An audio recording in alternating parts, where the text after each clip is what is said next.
Baik, Assalamualaikum warahmatullahi wabarakatuh.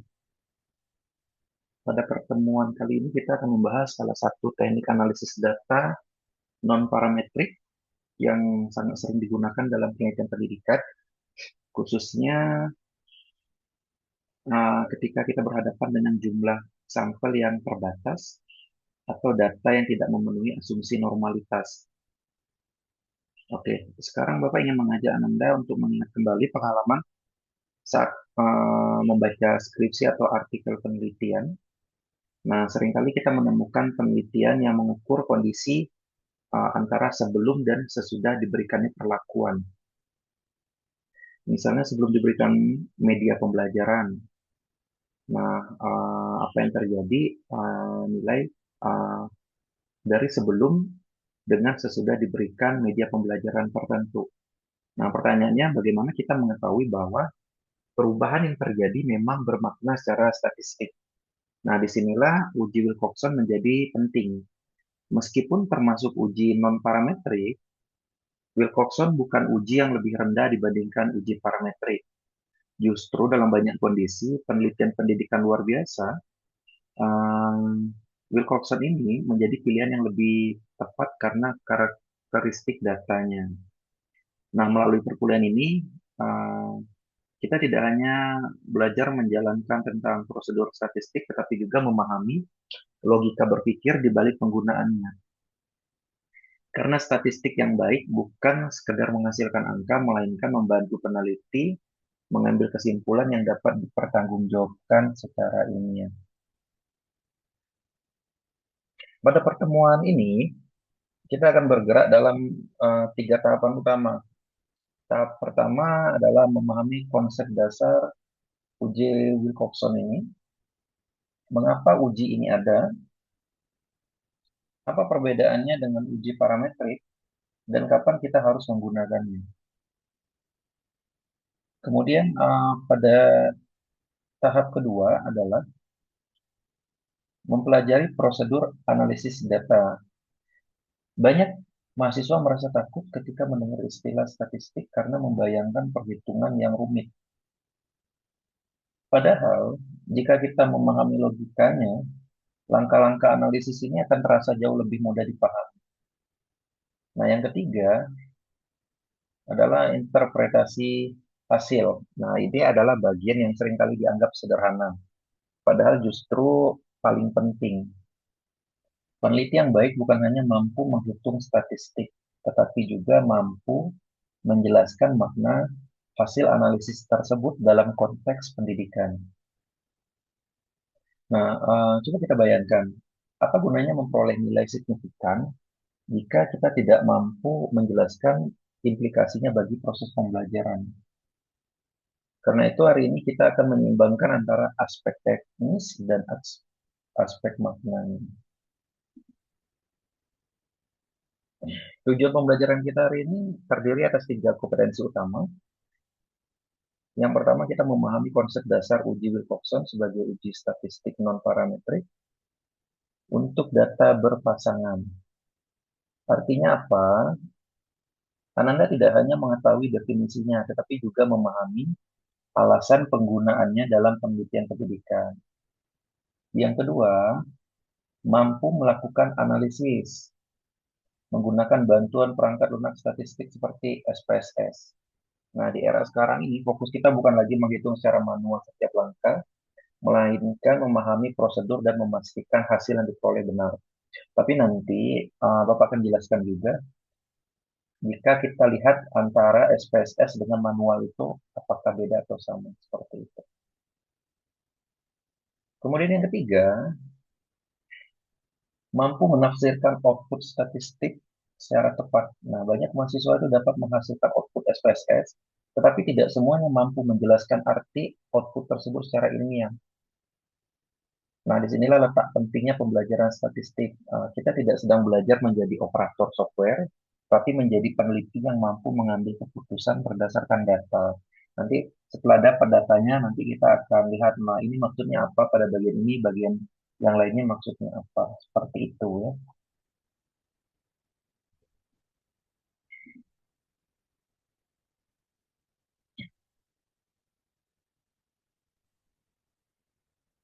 Oke, sekarang kita masuk ke pertanyaan yang sangat mendasar. Mengapa uji Wilcoxon diperlukan?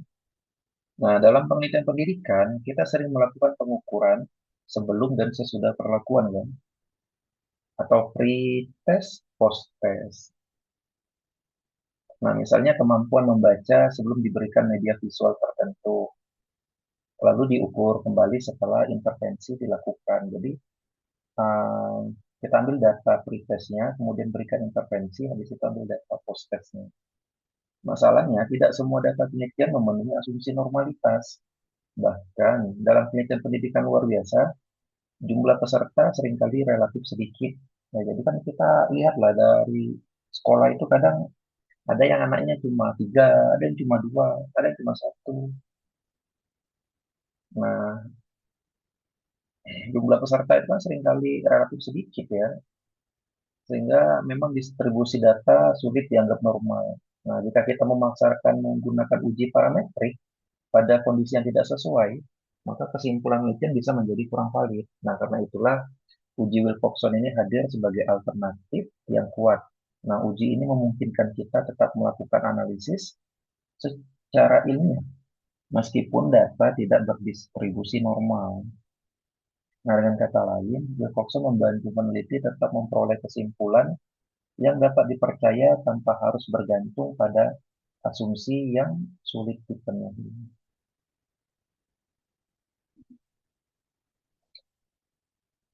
Secara sederhana, uji Wilcoxon ini adalah uji non-parametrik yang digunakan untuk membandingkan dua pengukuran yang berasal dari subjek yang sama.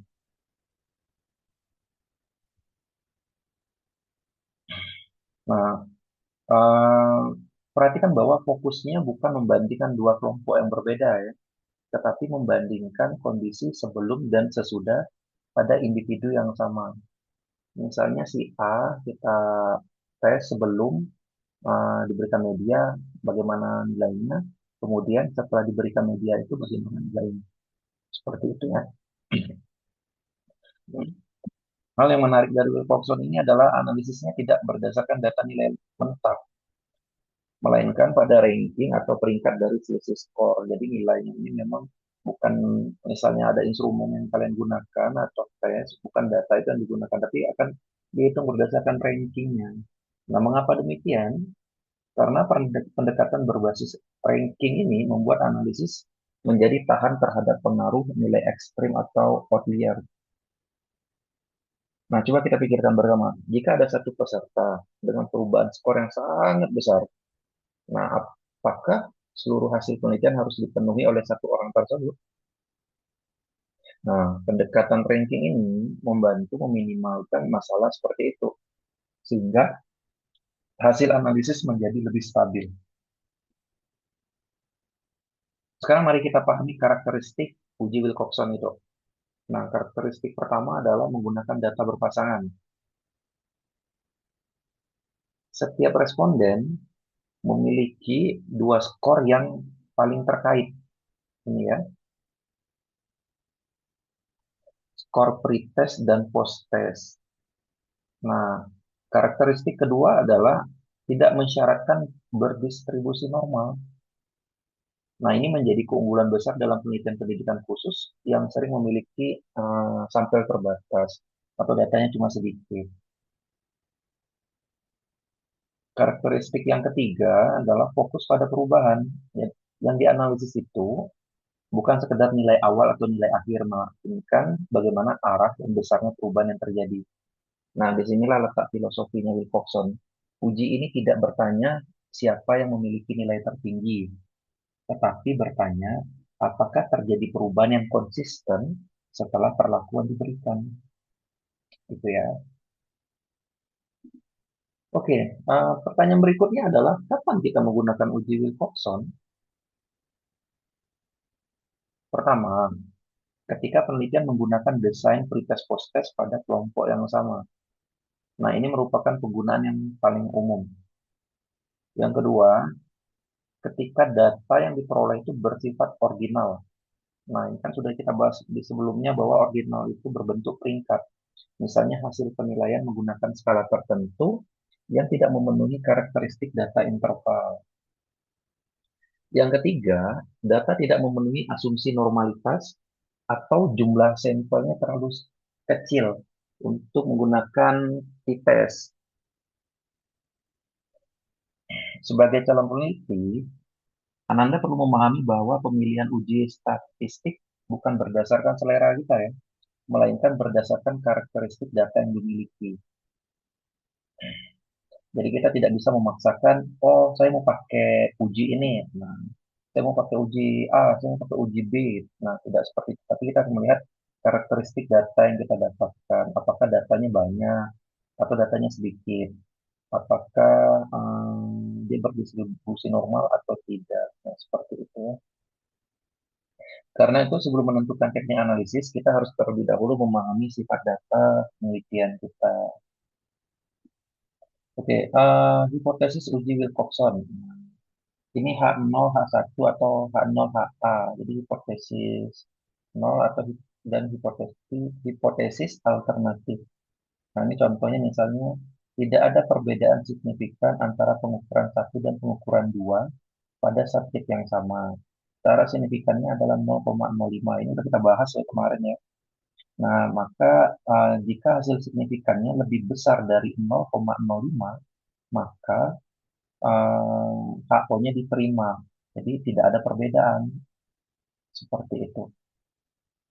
Kalau di hipotesis alternatif atau H1-nya, ini hipotesisnya berbunyi ada perbedaan signifikan antara pengukuran satu dan pengukuran 2 pada subjek yang sama. Nah, taraf signifikannya sama ya, 0,05. Jika hasil signifikannya lebih kecil dari 0,05, maka HO-nya ditolak. Jadi yang diterima adalah H, A atau H1-nya. Seperti itu ya. Misalnya kalau misalnya media bagaimana? Misalnya penggunaan media apa, flashcard misalnya untuk meningkatkan kemampuan membaca. Kalau H0-nya berarti tidak ada perbedaan uh, signifikan antara kemampuan membaca dalam menggunakan media flashcard. Nah, untuk HA-nya ada perbedaan. Nah, seperti itu ya. Jadi ada perbedaan kemampuan yang signifikan dari eh, kemampuan membaca anak itu sendiri. Misalnya seperti itu, gitu ya.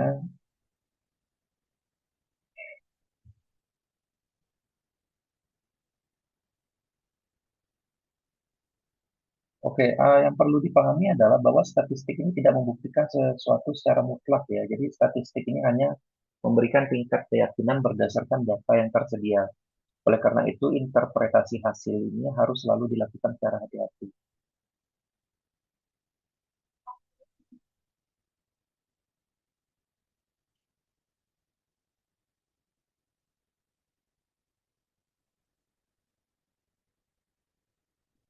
Oke, baik.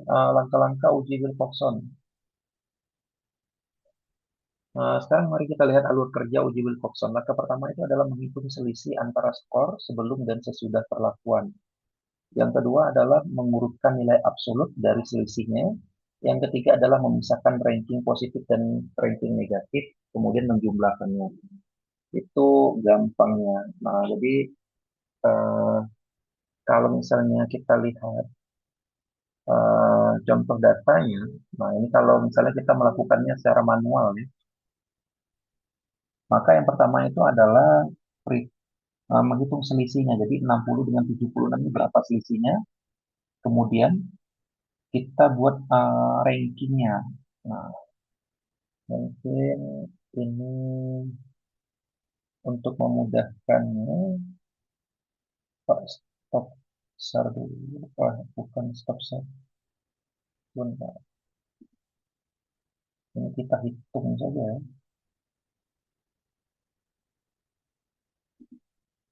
Oke, 60 dengan 76 selisihnya berapa?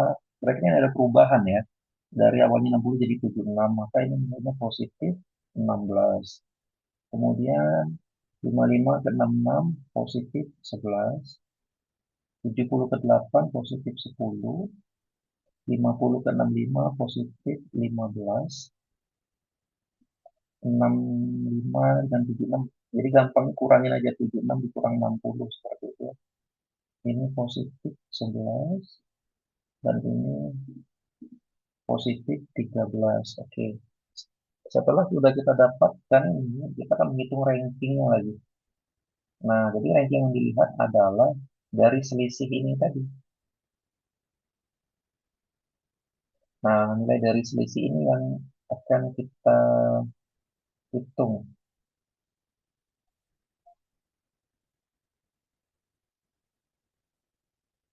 Jadi,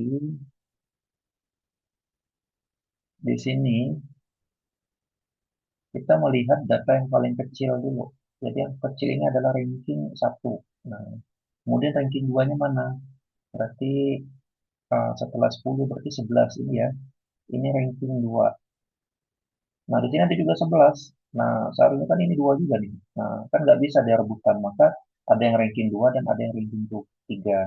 Jika hasilnya sama, maka kita harus membagi rankingnya. Jadi, ranking 2 tambah ranking 3, ranking 5 bagi 2 sama dengan 2,5. Maka dia 2,5. Kemudian, setelah ranking 2, ranking 3 dibagi 2, maka selanjutnya ranking 4. Nah, ini ranking 4, ini ranking 15, ini tapi ranking 5, dan ini ranking 6. Oke. Nah, selanjutnya kita memisahkan rankingnya ini berdasarkan positif negatif yang ada di sini ya. Jadi ranking ini kita pindahkan, tapi kita ambil positif atau negatifnya. Ini kebetulan data kita positif. Misalnya datanya bukan 60, tapi misalnya 80 misalnya ya. Ini misalnya 80 kurang 73 berarti ini minus 7. Nah, maka dia akan di sini posisinya seperti itu ya. Oke, kita hitung dulu ini. Oke, ini untuk ranking 6-nya ini berarti karena kita ambil ininya ya, positif negatifnya, maka ini plus 6, ini plus 2,5, ini plus 1, ini plus 5, ini plus 2,5, ini plus 4. Nah, totalnya berapa ini? 10, 16, 21 ya. Plus 21. Nah, itu ya. Jadi kalau misalnya tadi kita ganti ini jadi 80, ini jadi minus 7. Maka di sini rankingnya jadinya minus 4. Nah, ini jadi 17, ini jadi minus 4. Nah, ini kalau misalnya datanya pretest posttestnya berubah seperti itu ya. Nah, karena data kita ini kebetulan hasilnya bagus ya, ada peningkatan semua walaupun berbeda-beda. Nah, dari data inilah nanti yang selanjutnya akan kita hitung seperti itu.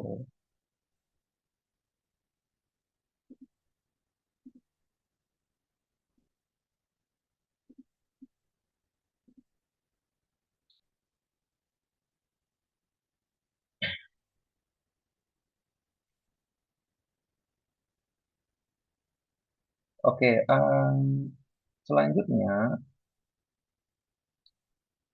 dari hasil ini kita bisa melihat kan ada contoh data pretest dan post-test dari beberapa siswa. Perhatikan bahwa sebagian besar siswa itu mengalami peningkatan ya, atau keseluruhannya ya, tapi peningkatan beda-beda. Nah, selisih inilah menunjukkan adanya perkembangan yang terjadi. Namun pertanyaannya, apakah peningkatan tersebut cukup untuk dianggap signifikan secara statistik. Nah, inilah alasan kita memerlukan uji Wilcoxon. Nah, mata kita mungkin melihat adanya peningkatan, tetapi statistik membantu memastikan apakah memang peningkatan itu benar-benar konsisten dan tidak terjadi hanya karena kebetulan. Nah, disinilah statistik berfungsi sebagai alat verifikasi terhadap apa yang kita amati. Jadi kita bisa dapat ini, kita tuh tabel pre-test post test, misalnya ujian statistik yang tujuannya mengetahui apakah ada peningkatan kemampuan. Ini datanya berpasangan. Satu responden memiliki dua skor. Jadi misalnya si A, ini nilai sebelum, ini nilai sesudah. Seperti itu. Jadi ini data si A ini. Dan seterusnya. Nah, yang data positifnya tidak ada peningkatan. Oke, itu ya. Oke, kita lanjut. Nah, ini nanti kita akan gunakan SPSS. Nanti kita lihat hasilnya. Jika hasil signifikannya kurang dari 0,05, maka HO-nya ditolak dan HA-nya diterima. Karena ini kan 5% ya, dari 100. Dan jika dia lebih besar dari 5% atau 0,05, maka HO-nya diterima. Sehingga HA-nya ditolak. Seperti itu. Oke, kita coba uji statistiknya ya.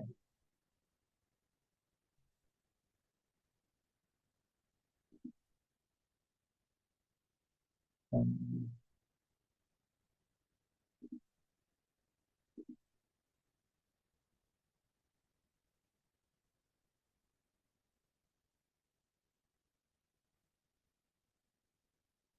Nah, ini udah share screen belum?